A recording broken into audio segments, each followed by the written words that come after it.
Hello students, एक बार फिर से आप लोगों का स्वागत है। आज इतिहास में हम लोग वैदिक संस्कृति के बारे में पढ़ेंगे। पिछले मेरे वीडियोस में सिंधु सभ्यता, प्राचीन भारतीय स्रोत, इन सब के बारे में हम लोग बात कर चुके थे। तो उसके बाद का टॉपिक है वैदिक संस्कृति।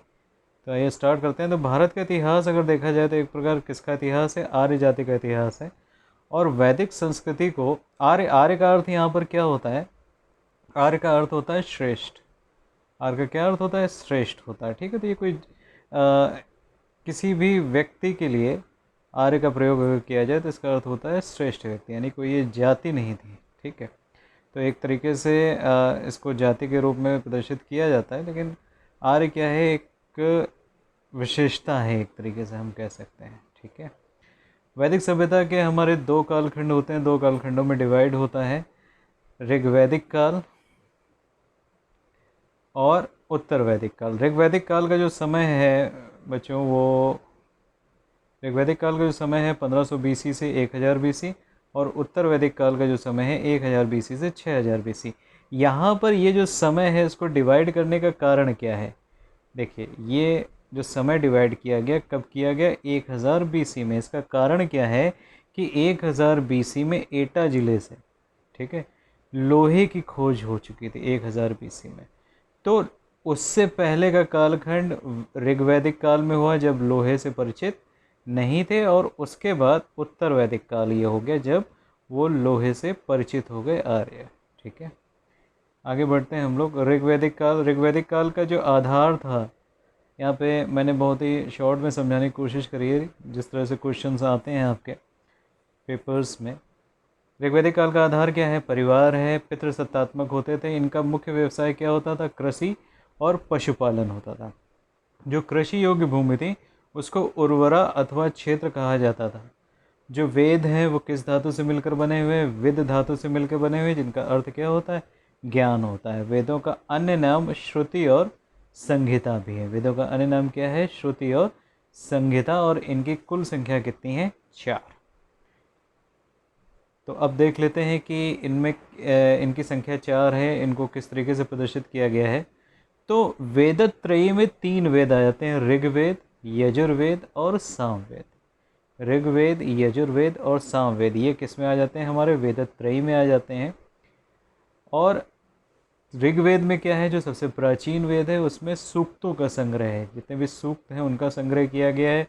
यजुर्वेद यज्ञ संबंधी जो सूक्त हैं और यज्ञ संबंधी जो क्रियाकलाप है उनका संग्रह हुआ है। और गीतों का जो संग्रह हुआ है वो किस में हुआ है? वो सामवेद में हुआ। सामवेद के अधिकांश जो मंत्र हैं या श्लोक हैं वो किससे लिए गए हैं? ऋग्वेद से लिए गए हैं। भारत में आर्य, अच्छा, इसके अलावा एक और वेद है अथर्ववेद, वो बाद में लिखा गया है। लेकिन अगर वेदत्रयी की बात आती है तो ऋग्वेद, यजुर्वेद और सामवेद रहेगा। भारत में आर्यों की जानकारी हमको ऋग्वेद से ही मिलती है, जो हिंद यूरोपीय भाषाओं का सबसे पुराना ग्रंथ है। अब यहाँ पर क्वेश्चंस जिस टाइप से मिलते हैं तो एक तो यही आ सकता है कि आर्यों की जानकारी किस वेद से मिलती है? तो ऋग्वेद से मिलती है। किस भाषा का? तो हिंद यूरोपीय भाषा का सबसे पुराना ग्रंथ है। इसमें जो आर्य शब्द है इसका उल्लेख 36 बार हुआ है। यहाँ पर ये इंपॉर्टेंट क्वेश्चन आपको वैदिक संस्कृति से मिलेगा। शब्दों का उल्लेख पूछा जाता है कि कितनी कितनी बार हुआ है। तो आर्य शब्द का उल्लेख कितनी बार हुआ है? 36 बार हुआ है। आर्यों का मूल निवास जो माना गया है वो आल्पस पर्वत के पूर्वी क्षेत्र में माना गया है, ऐसा माना गया है। ठीक है, मध्य एशिया बेसिकली क्या है? तो यही आल्पस पर्वत का जो पूर्वी क्षेत्र है तो मध्य एशिया के उसमें आता है। मध्य एशिया है क्या? ये एशिया का वृहद भू अवरुद्ध क्षेत्र है। ठीक है, मध्य एशिया एशिया का वृहद भू अवरुद्ध क्षेत्र। भू अवरुद्ध क्षेत्र ऐसे होते हैं जो चारों तरफ से ज़मीन से या भूमि से घिरे रहते हैं। ठीक है, इसकी परिभाषा में क्या किया है? संयुक्त राष्ट्र संघ ने 5 देशों को माना। मध्य एशिया में 5 देशों को संयुक्त राष्ट्र संघ ने माना है: उज्बेकिस्तान, तुर्कमेनिस्तान, तजाकिस्तान, किर्गिस्तान और कजाकिस्तान। तो ये नाम इम्पोर्टेंट है। मध्य एशिया में ये देश प्रमुख रूप से आते हैं: उज्बेकिस्तान, तुर्कमेनिस्तान, तजाकिस्तान, किर्गिस्तान और कजाकिस्तान। ठीक है, तो ये तजाकिस्तान है और एक कजाकिस्तान है, तो इसमें कंफ्यूज मत होइएगा। मध्य एशिया के जो भौगोलिक क्षेत्र का नामकरण सर्वप्रथम वान हम्बोल्ट ने किया था 1843 में। अलेक्जेंडर वॉल्ट हम्बोल्ट ये कौन थे? भूगोलवेत्ता थे। आर्य, अब आर्य के बारे में हम कर लेते हैं। ये जाति विशेष शब्द है, अभी जैसे मैं बात कर रहा हूँ तो ये जाति विशेष शब्द है, एक संस्कृत भाषा का है। मूलतः ये किससे निकला हुआ? अरि से निकला हुआ है। इसका अर्थ क्या होता है? विदेशी या अजनबी।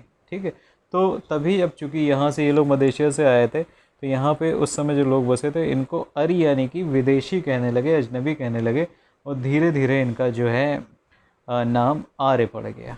ठीक है, मूल निवास के बारे में बहुत सारे मत हैं। जो तिलक हैं बाल गंगाधर तिलक, उनके हिसाब से आर्कटिक प्रदेश जो उत्तरी ध्रुव है वो आर्यों का मूल निवास था। विलियम जोन्स के हिसाब से यूरोप मूल निवास था। मैक्स मूलर कहते हैं कि मध्य एशिया मूल निवास था। स्वामी दयानंद सरस्वती कहते हैं कि तिब्बत मूल निवास था, जबकि डॉक्टर संपूर्णानंद के हिसाब से आल्पस पर्वत के पूर्व में यूरेशिया के निकट ये लोग रहते थे। ठीक है, अब स्टूडेंट्स हम लोग देख लेते हैं ऋग्वेद में किन शब्दों का कितनी बार उल्लेख हुआ है। ठीक है, ये बहुत ही इम्पोर्टेंट पॉइंट है। यहाँ से अमूमन ये पूछ दिया जाता है कि पिता शब्द का कितनी बार हुआ, जन शब्द का कितनी बार हुआ। तो पिता शब्द का उल्लेख 335 बार हुआ, जन शब्द का उल्लेख 275 बार हुआ, इंद्र शब्द का उल्लेख 250 250 बार हुआ, माता शब्द का उल्लेख 234 बार हुआ, अग्नि शब्द का उल्लेख 200 बार हुआ, गाय का गौ के रूप में उल्लेख 176 बार हुआ, विष का उल्लेख 170 बार हुआ, सोम का 144 बार, विदत का 122 बार, समित का 9 बार, सभा का 8 बार, यमुना का 3 बार, और सबसे आश्चर्यजनक बात यह है जो गंगा नदी है जो सबसे पवित्र नदी मानी जाती है उसका उल्लेख सिर्फ और सिर्फ एक बार हुआ। कितनी बार हुआ? एक बार हुआ। तो अब नदियों के बारे में थोड़ा सा हम लोग देख लेते हैं कि सर्वाधिक पवित्र नदी इस समय में सरस्वती मानी जाती थी, जिसे नदी तमा भी कहा जाता था। देवताओं में सबसे ज़्यादा वर्णन किसका किया गया? इंद्र का किया गया, और उसे पुरंदर कहा गया, किलों को जीतने वाला कहा गया। कुछ इंपॉर्टेंट क्वेश्चन यहाँ से ये भी बनते हैं कि ऋग्वेद से तो अस्तो मा सद्गमय कहाँ से लिया गया है? ऋग्वेद से लिया गया। ऋग्वेद की जो अधिकांश बातें हैं ईरानी भाषा के जो प्राचीनतम ग्रंथ जिंदा अवस्था है उससे मिलती जुलती हैं। तमसो मा ज्योतिर्गमय जो है बृहदारण्यक से लिया गया है। ठीक है, तो ये यहाँ पे थोड़ा सा इम्पोर्टेंट है, बृहदारण्यक से तमसोमा ज्योतिर्गमय शब्द लिया गया है। इंद्र के विभिन्न नाम हम लोग देख लेते हैं।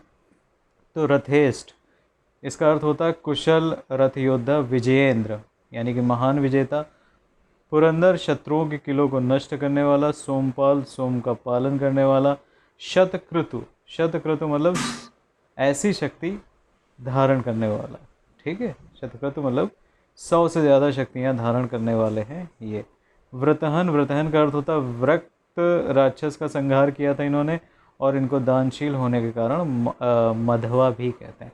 तो इंद्र के पुराने नाम हैं, कई नाम हैं, तो कभी कभी पूछ लिए जाते हैं। ऋग्वेद के प्रमुख मंडलों को हम लोग यहाँ पे देख लेते हैं जो परीक्षा की दृष्टि से इम्पोर्टेंट हैं। तो बेसिकली ऋग्वेद में कुल मंडलों की संख्या अगर हम देखें तो 10 है, जिसमें पहला, 8वां, 9वां और 10वां ये बाद में जोड़े गए हैं। पहला, 8वां, 9वां और 10वां ये क्या है? बाद में जोड़े गए हैं, और दूसरे से 7वें मंडल ये पहले जोड़े गए, और इनको हम लोग वंश मंडल कहते हैं। ठीक है, इसे हम लोग प्राचीन मंडल भी कहते हैं, गोत्र मंडल भी कहा जाता है इन सबको, दूसरे से लेकर 7वें मंडल तक। अगर ऋग्वेद की हम बात करें तो ऋग्वेद की 30 हस्तलिपियाँ हैं जो मिली हुई थी उत्खनन में। वो यूनेस्को की memory of world register MOW में 19 जून 2007 को संरक्षित कर दी गई थी, अभी भी वहाँ रखी गई है। और पुणे में एक भंडारकर ओरिएंटल रिसर्च इंस्टीट्यूट है, वहाँ पर भी ये सुरक्षित रखी हुई हैं कुछ प्रतियाँ इसकी। तो यहाँ पर हम लोग मंडल देख लेते हैं। ये बहुत इंपॉर्टेंट है कि किस मंडल में किसका उल्लेख होता है और किसके द्वारा रचित है। तो तृतीय मंडल में गायत्री मंत्र का उल्लेख है, और ये किसके द्वारा रचित है? विश्वामित्र के द्वारा रचित है। चतुर्थ मंडल में कृषि प्रक्रिया यानी कि खेती की प्रक्रिया का उल्लेख है, और ये वामदेव द्वारा रचित है। जबकि नवा मंडल जिसमें सोम का वर्णन है, और ये पवमान अंगारिका द्वारा रचित है। यहाँ पे मैंने सिर्फ इम्पोर्टेंट लिए हैं जो परीक्षा की दृष्टि से इम्पोर्टेंट है। सिर्फ उन्हीं क्वेश्चंस को हम लोग डिस्कस कर रहे हैं, इसके अतिरिक्त और कुछ भी नहीं आते हैं इनमें से। और ये वो क्वेश्चन हैं जो अब तक पूछे गए हैं या इनके आगे संभावना है। कठोपनिषद के बारे में अगर हम लोग बात करें तो कठोपनिषद क्या है? कृष्ण यजुर्वेद का उपनिषद है, इसमें यम नचिकेता का संवाद है। अच्छा, इनसे रिलेटेड जो ब्राह्मण हैं, आरण्यक हैं, उपनिषद हैं और जो इनके प्रवर्तक हैं, इन सब को हम पिछली स्लाइड में जब प्राचीन भारतीय इतिहास के स्रोत हमने पढ़े थे उसमें हम लोग डिस्कस कर चुके हैं, तो अब मैं उनको यहाँ पे नहीं उठा रहा हूँ। सिर्फ इम्पोर्टेंट पॉइंट जो वहाँ पे डिस्कस नहीं किए गए थे वो यहाँ पे किए जाएंगे। सामवेद, सामवेद में सबसे पहले 7 सुरों की जानकारी मिली है और भारतीय संगीत का जनक भी सामवेद को माना जाता है। बेसिकली इसकी 3 शाखाएं हैं, कौथुम, राणायनी और जैमिनी है। कौथुम, राणायनी और जैमिनी है, ठीक है। इसमें कौथुम शाखा जो है वो सबसे प्राचीन है। कौथुम शाखा क्या है? सबसे प्राचीन है, राइट। भाग 2 इसका जो है वो 3 शाखाएं हैं। इसके कुल 2 भाग हैं, पूर्वाचिक और उत्तराचिक। कुल 2 भाग हैं, पूर्वाचिक और उत्तराचिक। इसमें क्या बताया गया है? जीवन के 2 मार्ग बताए गए हैं, एक प्रेय मार्ग होता है, एक श्रेय मार्ग होता है, ठीक है। ये जीवन जीने के 2 मार्ग हैं। आप अगर गौर करें अपने जीवन पे या अपने किसी भी कलीग के आसपास किसी के भी जीवन के करें तो वो किन्हीं जो 2 मार्ग होते हैं उन्हीं में से कोई एक मार्ग अपनाता है। प्रेय मार्ग होता है और श्रेय मार्ग होता है। प्रेय मार्ग में क्या होता है कि जो भौतिक सुख सुविधाएँ हैं, भौतिक भोग, उसके प्रति आकर्षण होता है और इनके साथ साथ सदकर्म आदमी करना चाहता है, ठीक है। तो भौतिक यानी माया से घिरा रहता है और अच्छे कर्म करता है। इस तरीके से अमूमन प्रेय मार्ग को धारण करते हुए लोग चलते हैं। श्रेय मार्ग थोड़ा सा दुष्कर है क्योंकि यहाँ पे क्या होता है, आपको आज्ञा पालन करनी होती है, अपने गुरु की, माता पिता की, इन सबका आज्ञा पालन करना होता है, ज्ञान अर्जन करना होता है और बाकी बचा हुआ समय आपको अपना भजन में व्यतीत करना होता है, ठीक है। तो ये जो थोड़े सन्यासी टाइप के लोग हो जाते हैं, ये मार्ग वो लोग अपनाते हैं और जो सांसारिक व्यक्ति हैं वो प्रेय मार्ग अपनाते हैं। यजुर्वेद देख लेते हैं। यजुर्वेद से सबसे पहले एक सीधा सा यही क्वेश्चन बनता है कि कौन सा वेद ऐसा है जो गद्य और पद्य दोनों में लिखा जाता है, ठीक है। तो यजुर्वेद एक ऐसा वेद है जिसको गद्य और पद्य दोनों में हम लोग लिखेंगे। इसके 2 प्रधान रूप होते हैं। इसके 2 प्रधान रूप होते हैं, एक कृष्ण यजुर्वेद और दूसरा शुक्ल यजुर्वेद। एक होता है कृष्ण यजुर्वेद और दूसरा शुक्ल यजुर्वेद। कृष्ण यजुर्वेद के बारे में अगर हम लोग थोड़ा सा देखें तो ये 4 भागों में डिवाइड है, काठक, कपिष्ठल, मैत्रेयी और तैत्तिरीय संहिता। काठक, कपिष्ठल, मैत्रेयी और तैत्तिरीय संहिता। यद्यपि इतना ये पूछा नहीं जाता है इससे। शुक्ल यजुर्वेद को देखते हैं तो शुक्ल यजुर्वेद के पार्ट 1-2 बार पूछे गए हैं। ये कर्ण व मध्यादिन है, इनके 2 पार्ट। शुक्ल यजुर्वेद को ही हम लोग वाजसनेयी संहिता कहते हैं। एक क्वेश्चन ये पीसीएस में पूछा गया था 1-2 वर्ष पहले कि वास्तविक यजुर्वेद कौन है, तो वास्तविक यजुर्वेद याद रखिएगा शुक्ल यजुर्वेद है। इम्पॉर्टेंट क्वेश्चन है, वास्तविक यजुर्वेद कौन सा है? जो हमारा शुक्ल यजुर्वेद है वो वास्तविक यजुर्वेद है, ठीक है। यजुर्वेद का जो अंतिम अध्याय है वो ईशोपनिषद का है। यजुर्वेद में क्या क्या चीज़ें दी है? अंतिम अध्याय कौन सा? ईशोपनिषद का है। इसमें हाथियों को पालने का उल्लेख किया गया है यजुर्वेद में, और सबसे पहले जो राजसूय और वाजपेयी यज्ञों का उल्लेख है वो भी यजुर्वेद में किया गया। अब हम लोग चौथे वेद की बात करते हैं जो है अथर्ववेद।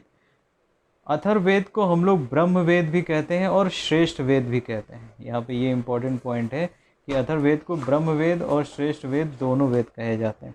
ये अथर्वा ऋषि के नाम पर पड़ा है, ठीक है। अथर्वा ऋषि ने इनकी रचयिता की थी, ये अथर्वा ऋषि के नाम पर पड़ा हुआ है। इसमें कुल 20 अध्याय हैं, 731 सूक्त हैं, कुल 6000 मंत्र हैं। इसी में कुरु के राजा परीक्षित का उल्लेख है जो मृत्युलोक के देवता कहे गए हैं, ठीक है। जब कुरुवंश खत्म हुआ था उसके राजा कौन थे? परीक्षित थे अंतिम राजा, उनका उल्लेख हुआ है, उन्हें मृत्युलोक का देवता कहा गया। इसमें ऐसी कामना करी गई है कि उस समय जो मगध और अंगराज थे वहाँ पर रोग फैल जाए, ऐसी कामना करी गई है। जो काशी का प्राचीनतम उल्लेख है वो भी हमारा यहीं से ही हुआ। काशी का प्राचीनतम उल्लेख हमारा अथर्ववेद में ही हुआ है, और अथर्ववेद में ही सभा एवं समित को प्रजापति की 2 पुत्रियां कहा गया, ठीक है। तो इस तरीके से ये 4 वेद हमारे थे कंप्लीट हो गए। अब हम लोग उपनिषदों के बारे में बात कर लेते हैं। तो भारतीय दर्शन का स्रोत अथवा पिता किसे कहा जाता है? उपनिषदों को कहा जाता है। इनकी कुल संख्या बच्चों कितनी है? 108। किस उपनिषद में क्या है, राइट? ये क्वेश्चन पूछा जाता है। जैसे छांदोग्य उपनिषद में क्या है? तत्वमसि का प्रयोग हुआ है। बृहदारण्यकोपनिषद में क्या है? अश्वमेघ यज्ञ का प्रयोग की, अश्वमेघ यज्ञ के बारे में बात करी गई। और आपने सुना होगा तमसो माँ ज्योतिर्गमय, तमसो माँ ज्योतिर्गमय, अस्तो माँ सदगमय, तमसो माँ ज्योतिर्गमय। तो तमसो माँ ज्योतिर्गमय ये बृहदारण्यकोपनिषद से लिया गया है। कठोपनिषद में यम नचिकेता संवाद है। मुंडकोपनिषद से, ये इंपॉर्टेंट क्वेश्चन यहाँ पे बन जाता है, मुंडकोपनिषद से सत्यमेव जयते लिया गया है। क्या लिया गया है? सत्यमेव जयते लिया गया है। ऐतरेय ब्राह्मण में राजा की उत्पत्ति का सिद्धांत है। अब महायज्ञ क्या होते थे उस समय, उन कुछ यज्ञों के बारे में हम लोग बात कर लेते हैं। तो महायज्ञ हमारे जो होते थे उनमें 17 पुरोहितों की आवश्यकता होती थी। सबसे पहला महायज्ञ जो इम्पोर्टेंट था वो था राजसूय यज्ञ, जिसे हम लोग राज्याभिषेक के समय करवाया जाता था। 1 वर्ष तक ये यज्ञ चला करता था और इसका सबसे पहला उल्लेख किसमें हुआ है? ऐतरेय ब्राह्मण में हुआ है। शक्ति का पान वाजपेयी यज्ञ कहलाता था। तो वाजपेयी यज्ञ शौर्य प्रदर्शन और प्रजा के मनोरंजन के लिए करवाया जाता था। वाजपेयी यज्ञ, इसमें शक्ति का प्रदर्शन होता था और ये 17 दिन तक चलता रहता था। अश्वमेघ यज्ञ था। अश्वमेघ यज्ञ में क्या होता था? घोड़े की बलि दे दी जाती थी, ठीक है। एक घोड़ा छोड़ा जाता था और जिस राज्य में जाता था, अगर वहाँ का राजा उसको नहीं पकड़ता था तो ऐसा मान लिया जाता था वो राज्य ने अधीनता स्वीकार कर लिया। अगर पकड़ लेता था तो उस राज्य को युद्ध करना होता था संबंधित राजा के साथ। तो इसमें जो घोड़ा जाता था वो जब लौट के आता था तो उस घोड़े की बलि दे दी जाती थी। तो इसका बहुत ही विरोध किया गया, बहुत ही विरोध हुआ। भगवान राम के समय में भी ये केस हुआ था कि जब ये करा गया था तो अश्वमेघ यज्ञ का घोड़ा जब लौट के आया था, ठीक है, तो भगवान राम ने उसकी बलि नहीं दी थी। उन्होंने क्या किया था? अपने श्रम से एक सोने का घोड़ा बनाया था और उस सोने के घोड़े को दान दिया था। तो वहाँ पे उन्होंने एक उदाहरण प्रस्तुत किया था कि किसी भी निरीह प्राणी का जो बलिदान है, जो बलि है, वो नहीं दी जा सकती। ऐसा किया था। महात्मा बुद्ध ने भी काफ़ी इसकी आलोचना करी। तो कुछ समय तक ये बंद हो गया। लेकिन जब पुष्यमित्र शुंग थे, पुष्यमित्र शुंग ने शुंग वंश की स्थापना करी और इसको फिर से शुरू कराया। फिर ये गुप्त और प्रारंभिक चालुक्य वंश तक रहा, लेकिन बाद में फिर ये बंद हो गया। अग्निष्टोम यज्ञ क्या होता है? अग्निष्टोम यज्ञ क्या होता है? ये देवताओं को प्रसन्न करने के लिए होता था और अग्नि में पशुओं की बलि दी जाती थी। 1 दिन का समय होता था और सोमरस पान किया जाता था इसमें। अब जो इम्पोर्टेंट पॉइंट्स यहाँ से आते हैं, ऋग्वैदिक नदियों के पुराने नाम पूछे जाते हैं। तो देखिए, क्रुमु, ये आधुनिक इसका कुर्रम नाम है। कुभा, इसका नाम काबुल है। वितस्ता, इसका आधुनिक नाम झेलम है। अस्किनी, इसका आधुनिक नाम चिनाब है। परुष्णी, इसका आधुनिक नाम क्या है? रावी है। उसके बाद शतुद्री, शतुद्री का आधुनिक नाम क्या है? सतलज है। विपाशा, विपाशा का आधुनिक नाम क्या है? व्यास है। सदानीरा, इसका आधुनिक नाम गंडक है। दृष्टावती और सरस्वती जो राजस्थान में नदियाँ बहती हैं, इन दोनों का संयुक्त नाम क्या है? घग्गर है। और ये कहाँ बहती हैं? राजस्थान में, ठीक है। कहाँ बहेंगी? राजस्थान में, ठीक। अब कुछ इम्पोर्टेंट पॉइंट देख लेते हैं हम लोग। कुछ घटनाएं हैं। आर्यों का जो समूह था वो 5 कबीलों में बटा हुआ था। किस में बटा हुआ था? 5 कबीलों में बटा हुआ था और ये पंचजन कहलाता था। तो ऋग्वैदिक काल में 2 महान पुरोहित हुए हमारे, एक वशिष्ठ और एक विश्वामित्र। एक कौन हुए? वशिष्ठ हुए और एक विश्वामित्र हुए। इन दोनों में वशिष्ठ जो थे थोड़ा रूढ़िवादी थे, जबकि विश्वामित्र थोड़ा उदार थे। विश्वामित्र थोड़ा क्या थे? उदार थे। लोगों को आर्य बनाने के लिए विश्वामित्र ने ही गायत्री मंत्र की रचना करी थी। तो ये यहाँ से इम्पॉर्टेंट है कि लोगों को आर्य बनाने के लिए किसने गायत्री मंत्र की रचना करी थी? विश्वामित्र ने गायत्री मंत्र की रचना करी थी। 7वें मंडल में एक युद्ध का उल्लेख है। वो युद्ध है कौन सा? दशराग युद्ध। कौन सा युद्ध है? दशराग युद्ध। और ये परुष्णी नदी के किनारे, रावी नदी, जो परुष्णी नदी यानी कि रावी नदी आधुनिक है, उसके तट पर ये युद्ध लड़ा गया। ये युद्ध किसके बीच में हुआ था? भरत वंश के राजा जो तृत्सु राजवंश के थे, क्या नाम था उनका? सुदास। तथा 10 अन्य जन के बीच में लड़ा गया, जिसमें विजय किसकी हुई? सुदास की हुई। और जो वशिष्ठ थे, जो रूढ़िवादी वशिष्ठ थे, वो किसके साथ थे? सुदास के साथ थे। और विश्वामित्र इनके विरोध में अन्य 10 जनों के साथ थे। तो 7वें मंडल में इसका उल्लेख था। क्वेश्चन ये पूछा जाता है कि किस नदी के किनारे हुआ था? तो परुष्णी या रावी नदी के किनारे हुआ था। दशराग्य युद्ध इसको कहा जाता है। ऋग्वैदिक कालीन राज्य व्यवस्था पे थोड़ी सी नज़र डाल लेते हैं। इसमें एक सभा, समिति और विदत, ये 3 राज्य व्यवस्था में 3 स्तंभ थे इनके। सभा थे, समिति थे और विदत था। सभा का प्रयोग हुआ है 8 बार, समिति का 9 बार और सबसे ज़्यादा बार 122 बार विदत का प्रयोग हुआ है। सभा में पुरुष और स्त्री दोनों भाग ले सकते थे। सभा में पुरुष और स्त्री दोनों भाग ले सकते थे। पुरुष को सभेय कहा जाता था और स्त्री को सभावती कहा जाता था। इसमें सिर्फ विशिष्ट व्यक्तियों का ही प्रयोग होता था। इसमें सिर्फ विशिष्ट व्यक्तियों का ही प्रवेश होता था। समिति का उल्लेख 9 बार हुआ और इसमें साधारण व्यक्तियों का प्रवेश हो जाता था। अर्थात क्या हो गया? जो ऋग्वैदिक कालीन राज्य व्यवस्था में सभा थी उसमें विशिष्ट व्यक्तियों का प्रवेश हुआ और समिति में साधारण व्यक्तियों का प्रवेश हुआ। राइट। विदत का प्रयोग 122 बार हुआ है और ये वृद्धों तथा विद्वानों की सहभागिता यहाँ पे होती थी। किसकी? वृद्धों और विद्वानों की सहभागिता होती थी। ठीक है। अब हम लोग बात कर लेते हैं करों की, है ना, कि कर और कहाँ कहाँ पे किस चीज़ का उल्लेख है। तो अथर्ववेद के अनुसार आप अब कहीं भी प्राचीन पढ़ेंगे तो जो राजा को कर होता है वो हमेशा 1/6 ही दिया जाता था। ठीक है, 1/6 भाग ही हमेशा दिया जाता था। राइट। तो ऋग्वैदिक काल में क्या था? जो बलि था, यानी कि राजा को दिया जाने का कल, वो स्वेच्छाकारी था। लेकिन उत्तर वैदिक काल में क्या? इसकी नियमित व्यवस्था हो गई थी। ऐत्रेय ब्राह्मण में चारों वर्णों के कर्तव्य बताए गए। शतपथ ब्राह्मण में क्या कहा गया? सर्वप्रथम महाजनी प्रथा का उल्लेख किया गया।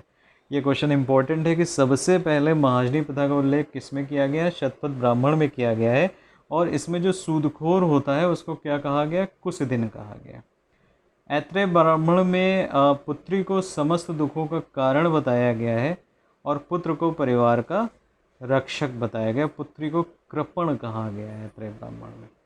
जबकि शतपथ ब्राह्मण में क्या हुआ? वैवस्वत मनु और जल प्रलय की जो कहानी है वो दिखाई गई है। वाजसनेयी संहिता में क्या हुआ है? सर्वप्रथम वैश्य शब्द का प्रयोग हुआ। तो ये क्वेश्चन यहाँ से इम्पोर्टेंट है। सबसे पहले वैश्य शब्द का प्रयोग कहाँ हुआ है? वाजसनेयी संहिता में। ठीक है। और इसमें यह भी कहा गया है कि राजा वही है जिसको प्रजा का अनुमोदन है। अगर प्रजा का अनुमोदन नहीं है तो वो राजा नहीं है। अर्थात गणतंत्र जो है हमारा या लोकतंत्र जो है हमारा, उसका प्रारंभिक साक्ष्य हमको वाजसनेयी संहिता से ही देखने को मिल जाता है। छांदोग्य उपनिषद के अनुसार कुरु जनपद में कभी ओले नहीं पड़े, टिड्डियों ने कभी फसल नहीं खराब करी, ऐसा कहा गया है छांदोग्य उपनिषद के बारे में। कुछ वंशों के बारे में बात कर लेते हैं। भरतवंश और पुरुवंश, भरतवंश और पुरुवंश मिलकर कुरुवंश बना था, जिसकी राजधानी उस समय कौन सी थी? आसंदीवत थी। राजधानी कौन सी थी? आसंदीवत थी। तो कुरुवंश जो है वो भरतवंश और पुरुवंश का एक मिलन था। किरवी और तुर्वस वंशों में मिलाकर पांचाल राज में किरवी और तुर्वस वंश थे। इसकी राजधानी क्या थी? हमारी कामपिल्य थी। प्रमुख शासक उस समय प्रवाहन जैनली और आरुणि क्षेत्र केतु थे। तत्कालीन वैदिक काल की अगर बात करें तो यहाँ पे देखिए एक थोड़ा सा डिफरेंस लिखा गया है ऋग्वैदिक काल और उत्तर वैदिक काल में। यहाँ से आप लोगों को समझने में थोड़ी सी मदद मिलेगी। जो ऋग्वैदिक काल है उसका समय काल 1500 से 1000 BC, उत्तर वैदिक काल का समय काल 1000 से 600 BC। ऋग्वैदिक काल के लोग लोहे के ज्ञान से अनभिज्ञ थे, जबकि लोहे के ज्ञान से भिज्ञ हो गए थे 1000 BC में। उत्तर प्रदेश के एटा जिले के अतरंजी खेड़ा में हमारा लोहे का साक्ष्य मिल जाता है। ये रचनात्मक काल था और ये परिवर्तनशील काल था। सप्त सिंधु प्रदेश यहाँ पर इम्पोर्टेंट था ऋग्वैदिक काल में, जबकि जो गंगा यमुना का दोआब है उत्तर वैदिक काल में इसकी इम्पोर्टेंस बढ़ गई थी। तब इसे ब्रह्मवर्त कहा जाता था, अब इसे ब्रह्मर्षि देश कहा जाने लगा। अगर मृदभांडों की बात करें तो काले तथा लाल मृदभांड ऋग्वैदिक काल की विशेषता थे, जबकि चित्रित धूसर मृदभांड किसकी विशेषता थे? उत्तर वैदिक काल के थे। इसमें वंश संकल्पना थी, जबकि उत्तर वैदिक काल में संकल्पना कौन सी थी? गोत्र संकल्पना थी। शासक को राजा कहा जाता था, अर्थात जन कहा जाता था ऋग्वैदिक काल में, जबकि राजा जो हमारा शासक था उत्तर वैदिक काल में, वो जनपद पर राज्य करता था। ठीक है, यहाँ पे पद वंशानुगत नहीं थे, अपनी योग्यता के आधार पर मिलते थे, लेकिन उत्तर वैदिक काल में क्या हो गया, वंशानुगत सिस्टम चालू हो गया। इनका प्रमुख व्यवसाय क्या था ऋग्वैदिक काल में, पशुपालन, जबकि इनका प्रमुख व्यवसाय क्या था, क्योंकि लोहे की खोज हो चुकी थी तो विभिन्न तरह के हल हथियार आदि बनने लगे थे, इनका प्रमुख व्यवसाय कौन सा हो गया था, कृषि हो गया था। यहाँ पे स्वेच्छा से कर दिया जाता था, जिसे बलि कहा जाता था, और यहाँ पर कर उत्तर वैदिक काल में नियमित कर दिया गया था, इम्पोर्टेंट कर दिया गया था कि देना ही देना।